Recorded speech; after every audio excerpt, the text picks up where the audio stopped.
శ్రీ గురుభ్యో నమ. వాలి రాముడి మాటలన్నీ విని రామునితో ఇలా అంటున్నాడు. రామ, నీవు ధర్మమూర్తివి అని రెండు చేతులు పైకి ఎత్తి నమస్కరించి, నేను అపరాధిని, నిన్ను ఇన్ని మాటలు అన్న అజ్ఞానిని, ఏమీ తెలియని వాడు మాట్లాడితే ఎందుకు బాధపడాలి అని మీరు ధర్మం గురించి నాకు అంతా బోధించారు.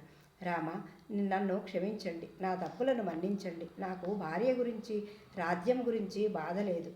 బంగారు కేయూరములు పెట్టుకుని తిరిగే నా పుత్రుడు అంగదుడుని, నా తమ్ముడైన సుగ్రీవుడిని మీరు కాపాడి మీ దగ్గర ఎలా పెట్టుకున్నారో అలా మీ ఛత్రఛాయలో నా కుమారుడిని కాపాడి రక్షించి పెద్దవాడిని చెయ్యండి. రామ, ఇంద్రునితో సమానమైన బలం కలిగిన వారు మీరు. నా ఎదురుగా ధనుర్బాణాలతో నిలబడిన నీ రూపాన్ని చూసి ఆనందిస్తున్నాను. నేను తెలియక చేసిన తప్పుల్ని మన్నించండి. ఇంతలో తార పరుగు పరుగున వస్తూ వానరులను అడిగింది, అక్కడ ఏం జరిగింది అని. రాముడు ఎదురుగా వచ్చి యుద్ధాన్ని చేస్తూ వాలితో యుద్ధం చేస్తున్నారు. సింహాసనం కోసము సుగ్రీవుడు కుట్ర చేస్తున్నాడమ్మా, మనం అంగదుడిని తీసుకొని వెళ్ళిపోదాం అని వానరులు అన్నారు. నా భర్త మరణించిన తరువాత ఈ రాజ్యంతో నాకేం పనుంది అని తార, రామ, నన్ను కూడా నా భర్త మరణించిన తరువాత నాకు రాజ్యంతో పనేముంది రామ, నన్ను కూడా చంపి వాలితో పంపే. ఒకవేళ వాలి స్వర్గానికి వెళితే అప్సరసలు వచ్చి వాలిని కౌగలించుకోమంటే అతడు నా భార్యను తప్ప నేను అన్యులను ఇష్టపడను అని అంటాడు అని. వాలి, నీకు భూమి మీద కాంక్ష ఎక్కువ.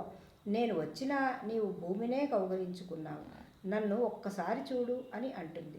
వాలి, నీవు నీ తమ్ముడైన సుగ్రీవుని భార్యని అనుభవించిన కారణంగానే నీ పాపమే నిన్ను చంపించింది. సుగ్రీవునికి రాజు అయినప్పుడు అంగదుడు యువరాజు. అప్పుడు నేను యువరాజు మాతని, అంటే భర్త లేని ఆడదాన్ని ఎన్ని ఉన్నా కూడా విధవని అంటారు. రాముని వైపు తిరిగి, రామ, పూర్వపుణ్యము లేకపోతే నీ శక్తిని ఊహించడం సాధ్యం కాదు. నీవు ఇంద్రియములను జయించిన వాడవు. ఇంద్రియములను కాలి క్రింద అణిచినవాడు రావణుడు.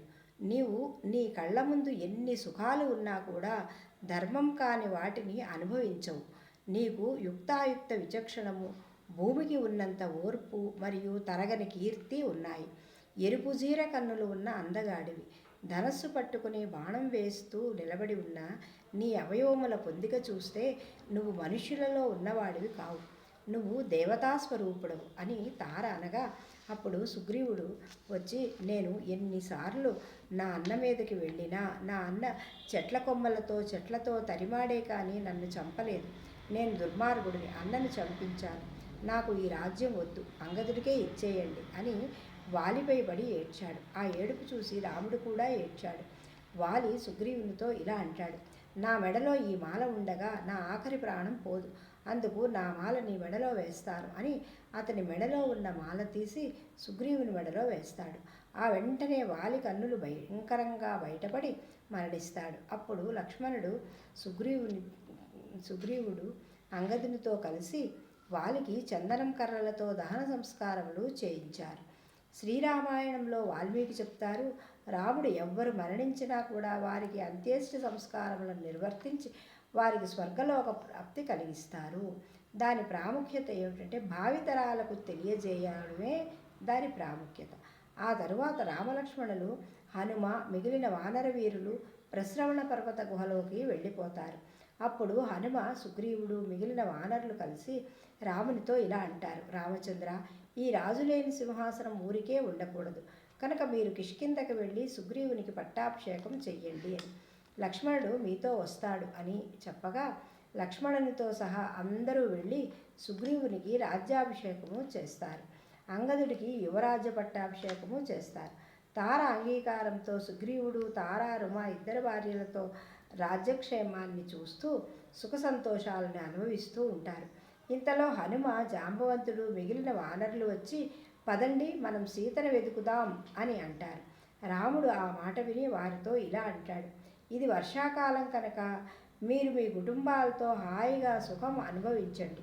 వర్షాకాలం వెళ్ళిన తరువాత మనం వెళ్ళి సీతమ్మను వెతుకుదాం అని అనగా వారంతా వెళ్ళిపోతారు.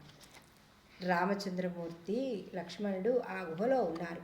శ్రీరామాయణంలో వాల్మీకి మహర్షి ప్రకృతి గురించి ఆయా కాలాల్లో వచ్చే ఋతువుల వర్ణన చాలా బాగా చేస్తారు.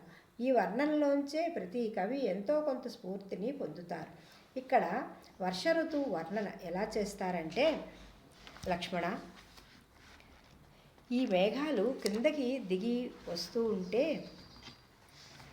మన వంశ మూలపురుషుడు సూర్యభగవానుని దగ్గరకు వెళ్ళి తెల్ల పుష్పహారము, ఎర్రని గన్నేరు పుష్పములతో మెట్లు నిర్మించుకొని ఆ మెట్ల మీద సూర్యభగవానుని దగ్గరకు వెళ్ళి కొండమల్లెలు, గన్నేర పువ్వులు మాలలు వేసి ఈశ్వర సేవ చేసుకోవడానికి రమ్మని పిలిచినట్లు లేదు.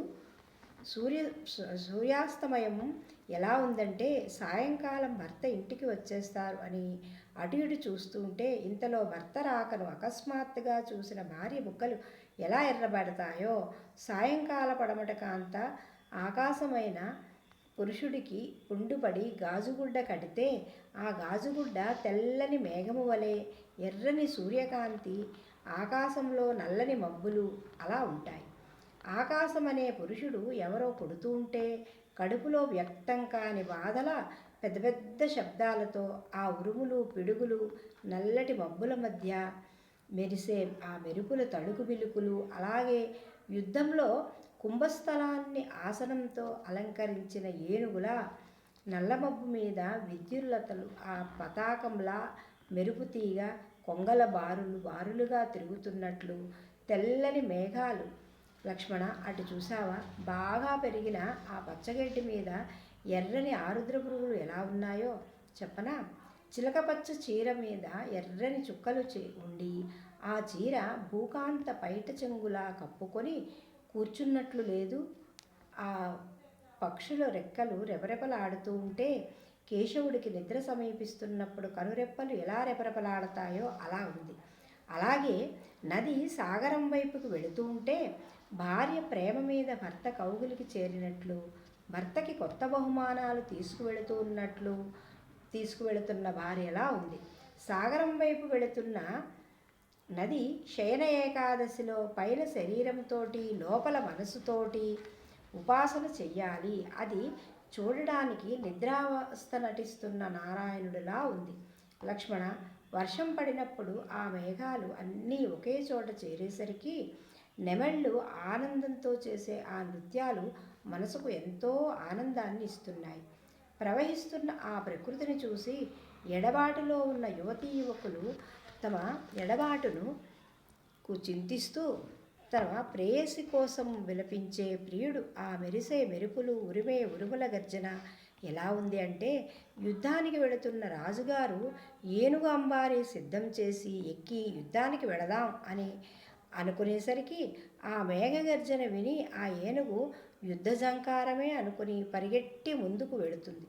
ఎంతో దూరం వెళ్ళినా కూడా ఎవ్వరూ కనిపించకపోయేసరికి అయ్యో ఇది మేఘాల గర్జన అని మెల్లగా తన రాజు ఉండే జాగాకే వచ్చేస్తుంది. అలాగే వానాకాలం అంతా కూడా అడవిలో కచేరీలు జరుగుతున్నాయా అన్నట్లు తుమ్మెదల పాటలు, కచేరీలు చేస్తున్న నెమళ్ళ నాట్యము. అలా సూర్యాస్త సమయం అయింది. సంధ్యావందనం చేసుకోవాలి అని అనుకుంటారు. పక్షులు గూటికి వెళతాయి, పద్మములు ముడుచుకున్నాయి, సన్నజాజులు విచ్చుకుంటాయి. అది చూసి సూర్యాస్త సమయం అవుతున్నది అని తెలుస్తుంది. అలా ప్రకృతి పరిశీలన నుండి మనిషి ఋషి అవుతాడు. ప్రకృతిలో పరాశక్తిని చూడాలి, ఒక తల్లిని చూడాలి. లక్ష్మణ, ఇప్పుడు వర్షాలు పడుతున్నాయి, సుగ్రీవుడికి విశ్రాంతి తీసుకొనిద్దాం. ఓర్పు వహించడం రామునికి తెలుసు. ఎదుటివారి సుఖం కోరుకునేవాడు తను కష్టంలో ఉన్నా కూడా ఎదుటివారు సుఖపడాలి అనే ఓర్పుతో వేచి ఉండడం రామునికి నైజం. ఇంతలో వర్ష ఋతువు 4 నెలలు అయిపోయాయి. సుగ్రీవుడు రాజ్యాన్ని పొంది ధర్మాధర్మములను పరిత్యజించి తన భార్యలతో స్త్రీ సంపర్క భోగలాలసుడై ఉన్నాడు. సీతమ్మని అన్వేషించే ప్రయత్నమే జరగలేదు. శరదృతువు వచ్చింది. రాజు నిర్వహించవలసిన కార్యములు మంత్రులకు అప్పగించాడు. మంత్రులకు రాజదర్శనమే కరువైంది. ప్రజల కష్టాలు చెప్పుకోవాలంటే రాజదర్శనమే లేదు. ప్రజల బాగోగులు చూడలేదు. సుగ్రీవుడు తన రాజు కర్తవ్యాన్ని మర్చిపోయాడు. అటు సుగ్రీవుని వైక్లభ్యము, ఇటు రామచంద్రమూర్తి ఓర్పును హనుమంతుడు గమనిస్తున్నాడు. రామచంద్రమూర్తి ఓర్పు, సహనము పరీక్షకి గురై క్రోధానికి దారి తీస్తున్నాయా అన్నట్లు ఉన్నది. హనుమ ఇలా ఆలోచిస్తున్నారు అది చూసి.